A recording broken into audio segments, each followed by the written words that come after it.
नमस्ते, आप देख रहे हैं कच्चा चिट्ठा। मैं हूं आपके साथ जसप्रीत कौर। इजरायल ने एक साथ 3 देशों पर हमले की तैयारी शुरू कर दी है। इजरायल की निशानी पर सबसे पहले तुर्की, ईरान और पाकिस्तान आ गए हैं। कतर के दोहा में हुए इस्लामिक शिखर सम्मेलन के बाद पीएम नेतन्याहू ने हमास की टॉप लीडरशिप की सफाई का फिर से ऐलान कर दिया है। इस बीच ट्रंप ने हमास को धमकी दी है कि अगर बंधकों को ढाल बनाया तो भयानक अंजाम भुगतने होंगे। वहीं इजरायल की युद्ध तैयारी ने तुर्की के राष्ट्रपति एर्दोआन को भड़का दिया है।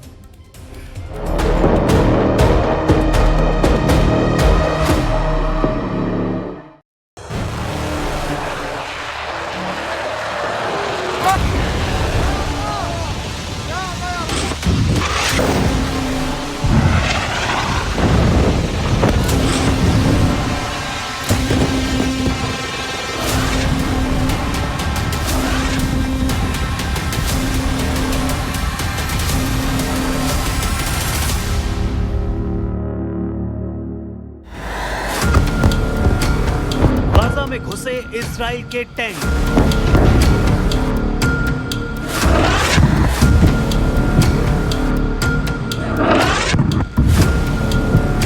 हमास के द एंड का काउंटडाउन।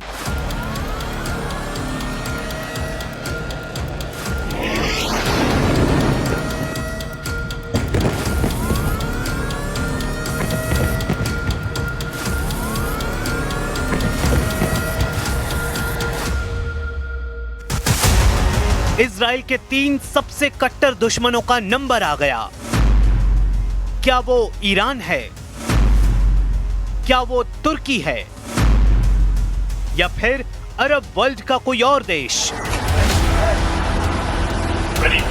इजराइल को हमास के सफाई का लाइसेंस ट्रंप ने दिया।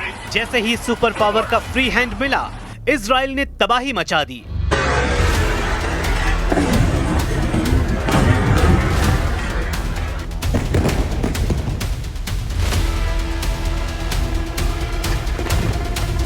मगर कतर को ट्रंप ने बचा लिया है। सुन लीजिए कैसे। Well, he won't be heading in Qatar, as I say. I call it Qatar. You call it Qatar. Trump ने गारंटी ली है, कतर को कुछ नहीं होगा, इजराइल हमला नहीं करेगा। यानी कतर अब सलामत है। लेकिन इजराइल को ट्रंप ने क्यों रोका है? क्या कोई बड़ा खतरा उन्होंने देख लिया है, या फिर इजराइल का टारगेट बदल गया है? क्योंकि ट्रंप ने सिर्फ कतर पर हमला न होने की गारंटी ली है। इसका मतलब ये है कि इजराइल कतर के अलावा जिस दुश्मन को चाहे बर्बाद कर सकता है। जैसा कि सब जानते हैं, इजराइल के दुश्मनों की कमी नहीं। इजराइल के दुश्मन युद्ध के लिए तैयार हैं। इजराइल के दुश्मनों को अच्छी तरह मालूम है कि नेतन्याहू दुश्मन के हमले का इंतजार नहीं करेंगे। पहला धमाका इजराइल करने के लिए कुख्यात है। इसलिए सऊदी क्राउन प्रिंस मोहम्मद बिन सलमान के दिल की धड़कनें बेकाबू हैं। तुर्की के स्वयंभू खलीफा एर्दोआन की आंखों में बारूदी धमाकों के दृश्य हैं। ईरान के सुप्रीम लीडर अली खामेनेई को सोते जगते सिर्फ जंगी जेट से बरसता बारूद दिख रहा है। मुस्लिम उम्मा के 57 देशों में बज रहे वॉर सायरन ने खलबली मचा रखी है।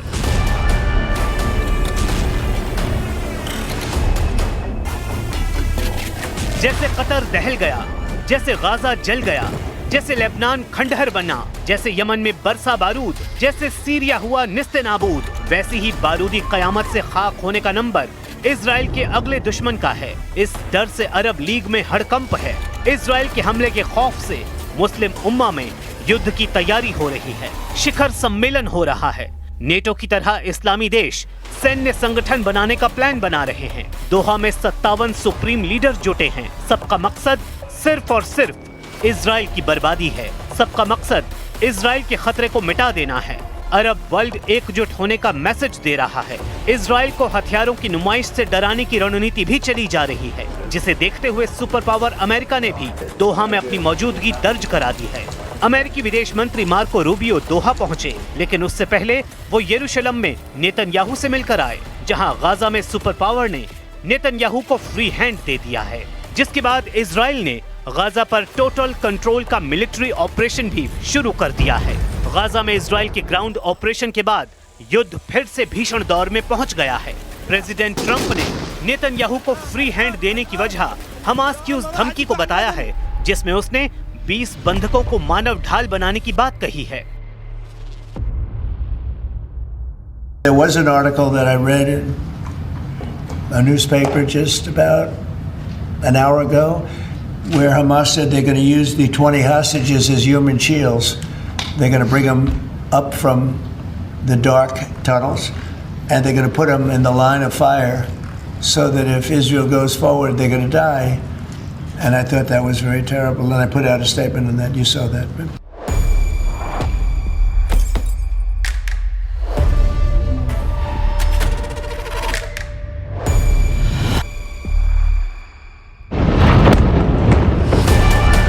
गाजा में वही होगा जो इजराइल चाहता है। वजह है ट्रंप का फुल सपोर्ट। हालांकि इजराइल का प्लान इस बार सबसे बड़े दुश्मनों के सफाए का है। नेतन्याहू ने लड़ाका ग्रुप के असल आकाओं से आर पार की युद्ध का सिग्नल दे दिया है, जिसके बाद तुर्की की हवा खराब है। हमास लीडरशिप को पनाह देने वाला तुर्की जानता है कि इजराइल का फर्स्ट टारगेट वही है। तुर्की ने अपने डर को भी बयां कर दिया है। तुर्की के रक्षा मंत्रालय के प्रवक्ता रियर एडमिरल जेकी आकतुर्क ने कहा कि इजराइल अपने लापरवाह हमलों का दायरा बढ़ाकर पूरे मध्य एशिया को तबाही में झोंकने का जोखिम मोल ले सकता है। आपातकालीन सम्मेलन में तुर्की जैसे कई देशों ने सैन्य संगठन बनाने के लिए सभी देशों को भड़का दिया है। पाकिस्तान ने अरब देशों के नेटो का खुलकर समर्थन किया है। इतना ही नहीं, पाकिस्तान के विदेश मंत्री ने अरब के नेटो को एटमी पावर से लैस करने का वादा भी कर डाला है। एक टीवी इंटरव्यू में पाकिस्तानी विदेश मंत्री इसहाक डार ने पाकिस्तान की पूरी सेना को मुस्लिम उम्मा पर कुर्बान करने की बात कह डाली है। कतर के विदेश मंत्रालय के प्रवक्ता माजिद मोहम्मद अल अंसारी ने भी सैन्य संगठन के हक पर जोर दिया है। मतलब ये कि जल्द ही मुस्लिम देश नेटो जैसा सैन्य संगठन बना सकते हैं। तो क्या इजराइल के लिए ये नेटो थ्रेट बन सकता है? क्या नेतन्याहू चुपचाप ये गोलबंदी होने देंगे? ऐसा मुमकिन है नहीं। वजह जाने उससे पहले तुर्की की टेंशन की कुछ डिटेल्स, क्योंकि तुर्की युद्ध के लिए फड़फड़ा रहा है। तुर्की के प्रेसिडेंट एर्दोआन सबसे ज्यादा इजराइल पर हमलावर हैं। तुर्की ने इजराइल को नवंबर 2024 से धमकाना शुरू कर दिया था, जब इजराइल के राष्ट्रपति के विमान को तुर्की ने अपने एयर स्पेस से गुजरने की इजाजत नहीं दी।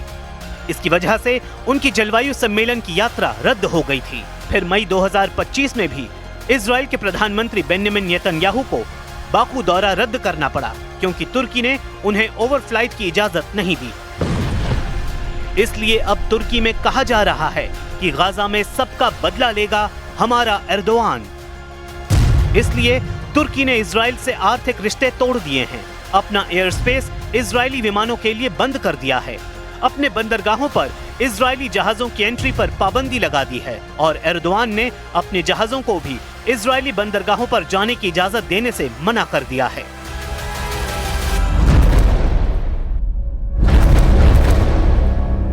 तुर्की ने इजराइल को डराने के लिए एक बड़ा धमाका जुलाई में किया था और बता दिया था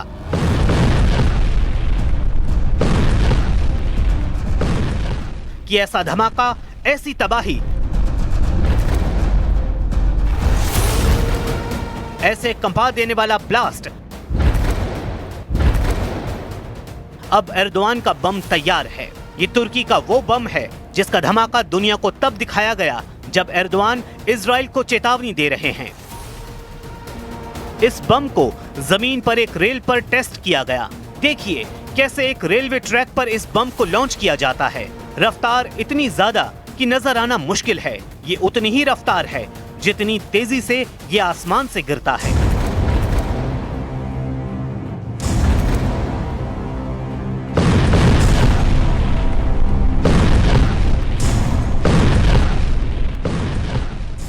और फिर सामने रखी 7 मीटर चौड़ी कंक्रीट दीवार पर ये धमाका करता है।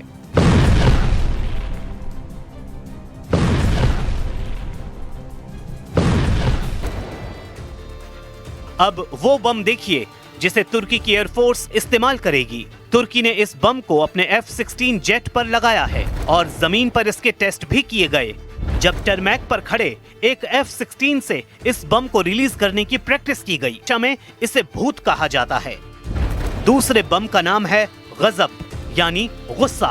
एर्दोआन पूरी दुनिया को तुर्की का बनाया भूत बम दिखा रहे हैं और गजब यानी गुस्सा भी दिखा रहे हैं। ये दोनों कन्वेंशनल यानी गैर परमाणु बम हैं।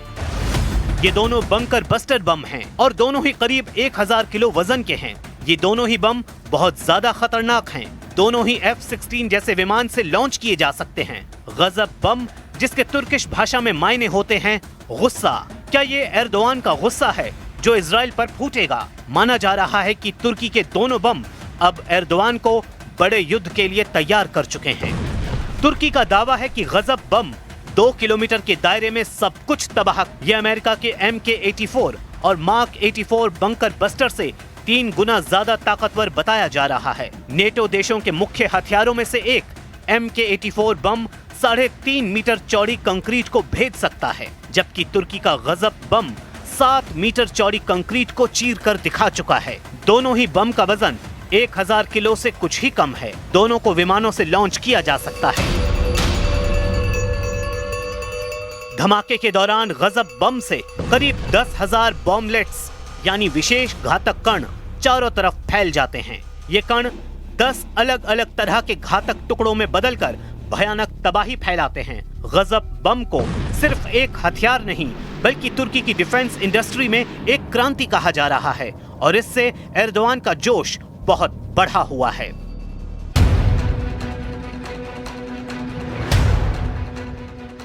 तुर्की ने अपनी हाइपरसोनिक मिसाइल भी दुनिया को दिखाई थी। इस्तांबुल में अंतर्राष्ट्रीय हथियार मेले में वो मिसाइल दिखाई जो आवाज से 5 गुना तेज रफ्तार से हमला करती है। ये है तुर्की की तैफून ब्लॉक 4 मिसाइल, जो एक हाइपरसोनिक मिसाइल है। इसे तुर्की की मिसाइल बनाने वाली कंपनी रॉकेस्तान ने तैयार किया है। इस मिसाइल की रफ्तार है 6000 किलोमीटर प्रति घंटा। ये मिसाइल 1 सेकंड में 1666 किलोमीटर की दूरी तय करती है। एर्दोआन का मूड युद्ध का नजर आ रहा है। उनकी सेना कुछ बड़ा करने जा रही है। ये खतरा नेतन्याहू को भी नजर आ रहा है। एर्दोआन के नए नए बम इसकी वजह माने जा रहे हैं। पहले एर्दोआन ने तुर्की की हाइपरसोनिक मिसाइल तैफून दुनिया को दिखाई और उसके बाद उस बम का धमाका दिखाया जो तुर्की का सबसे शक्तिशाली बम कहा जा रहा है। ये दोनों तस्वीरें न सिर्फ इजराइल बल्कि हर उस देश के लिए खतरा हैं जो तुर्की को अपना दुश्मन मानते हैं। इन दोनों हथियारों की चर्चा आर्मेनिया में हो रही है। इसकी चर्चा ग्रीस में भी हो रही है और इसमें तो कोई शक नहीं कि इजराइल में तो इन दोनों हथियारों का सीक्रेट पता करने का मिशन भी शुरू हो चुका है।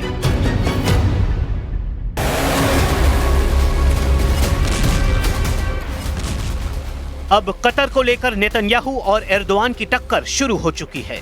जिस तरह ईरान की मिसाइलों ने तोड़ा था नेतन्याहू का एयर डिफेंस, क्या इजरायली शहरों पर वैसे ही हमला करने को तैयार हो रहे हैं एर्दोआन? इजराइल बार बार कहता रहा है कि तुर्की में हमास के वरिष्ठ नेता आराम से आते जाते रहे हैं, तुर्की में बड़े बड़े अधिकारियों से मुलाकात करते रहे हैं। इजराइल की खुफिया एजेंसियां दावा करती रही हैं कि तुर्की में हमास का कमांड पोस्ट भी काम करता है, जिसके जरिए हमास में भर्ती की जाती है और हमास के ऑपरेशन भी कंट्रोल किए जाते हैं।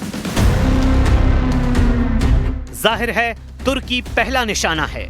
इजराइल को इस बात की भी तसल्ली है कि नेटो सदस्य होने के बाद भी तुर्की को युद्ध में किसी का साथ नहीं मिलने वाला है। ऐसा एर्दोआन के बड़बोलेपन और उनकी रणनीति है। बचे अरब देश तो उनमें से कई मजबूरियों की वजह से इजराइल से बैर नहीं लेंगे।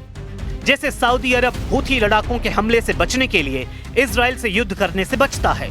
मिस्र ऊर्जा जरूरतों के लिए इजराइल पर निर्भर है। इजराइल से अब्राहम समझौता कर चुके यूएई, बहरीन, मॉस्को और सूडान कभी जंग नहीं चाहते। अजरबैजान तो इजराइल की जरूरत का 60% तेल सप्लाई करता है, वो भी युद्ध से दूर ही रहेगा। पाकिस्तान जैसे देश की हकीकत सबको मालूम है कि वो डींगे हाँकने के सिवा कुछ नहीं कर सकता। मायने इजराइल ने अगर तुर्की को तोड़ना शुरू किया तो बचाने वाला कोई नहीं। शायद इसलिए एर्दोआन अरब वर्ल्ड का नेटो बनाने की तिकड़म भिड़ा रहे हैं। मुस्लिम देशों का नेटो बनता भी है या नहीं, देखने वाली बात है। यूक्रेन पर मौत बरसाने के बाद अब रूस नेटो पर हमलावर है और पुतिन को रोकने के लिए यूरोप के कई देशों ने नया फ्रंट खोलने की तैयारी कर ली है। पोलैंड बॉर्डर पर इस वक्त रूस और बेलारूस आग उगल रहे हैं, लेकिन पुतिन को बैकफुट पर लाने के लिए नेटो ने बर्फीले वॉर जोन में मोर्चा खोल दिया है।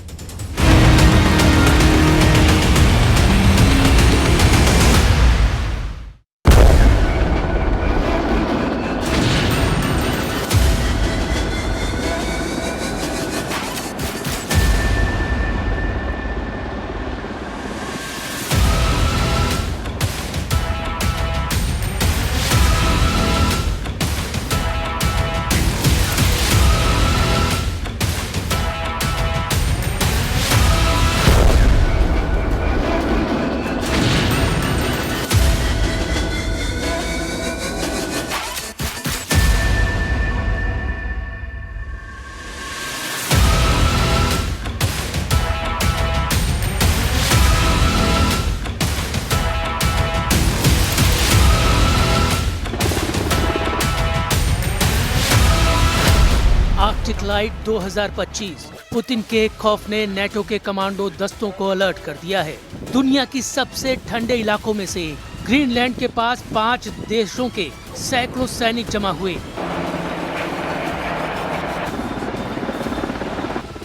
यह है अगस्टा वेस्टलैंड का EH-101 हेलीकॉप्टर, जिससे कमांडो एक जंगी जहाज पर उतर रहे हैं। मिशन है दुश्मन के जहाज पर कब्जा। डेनमार्क, फ्रांस, जर्मनी, स्वीडन और नॉर्वे आर्कटिक लाइट 2025 युद्धाभ्यास में इन 5 देशों के 550 सैनिक जमा हुए हैं। 10 दिन के इस युद्धाभ्यास में नेटो देशों का साथ आना साफ साफ रूस को चैलेंज है। ये दुनिया के सबसे ठंडे इलाके यानी आर्कटिक में युद्ध लड़ने की तैयारी है। जंगी जहाजों और फाइटर जेट्स के साथ नेटो बता रहा है कि यूक्रेन के बाद कोई मोर्चा खुला तो आर्कटिक में रूस के दावों की धज्जियां उड़ा दी जाएंगी। ग्रीनलैंड पर अचानक अमेरिका की नजर पड़ी है, खासकर डोनाल्ड ट्रंप की। अमेरिका का दूसरी बार राष्ट्रपति बनने के बाद ट्रंप कह चुके हैं कि वो ग्रीनलैंड पर कब्जा करना चाहते हैं, क्योंकि ये अंतर्राष्ट्रीय और इलाकाई सुरक्षा के लिए बेहद जरूरी है। नेटो कमांडर भी चाहते हैं कि अमेरिका अब यहाँ पर दखल बढ़ाए और लगातार युद्धाभ्यास करे। They can do that. It's part of the 51 treaty that they have the possibility to expand their activities up here if they want to or need to, and I don't think that would be a problem. अब अचानक NATO Greenland में इसलिए active हुआ है क्योंकि Putin ने समुद्र में अपनी ताकत दिखाई है। ज़पाद 2025 युद्धाभ्यास के दौरान रूस की सेना ने हाइपरसोनिक क्रूज मिसाइल जिरकॉन दागी है। पुतिन ने इस मिसाइल को टेस्ट करने के लिए लोकेशन भी ग्रीनलैंड के पास ही चुनी। बैरेंट्स सागर में इस मिसाइल को दागकर पुतिन ने बता दिया है कि नेटो से अब आमने सामने के युद्ध के लिए रूस पूरी तरह तैयार है। जिरकॉन हाइपरसोनिक क्रूज मिसाइल की लॉन्चिंग एक बार फिर देखिए, कैसे रूस की नौसेना मिसाइल फायर करने के लिए तैयार होती है। बैरेंट्स सागर में रूस का फ्रीगेट एडमिरल गोलोव मौजूद है। इसके क्रू को ऑर्डर मिलता है कि मिसाइल फायर की जाए। 3, 2, 1, корабль в точке пуска. Есть пуск, начал пусковой цикл. जिरकॉन मिसाइल लॉन्च होती है और अपने टारगेट की तरफ बढ़ जाती है।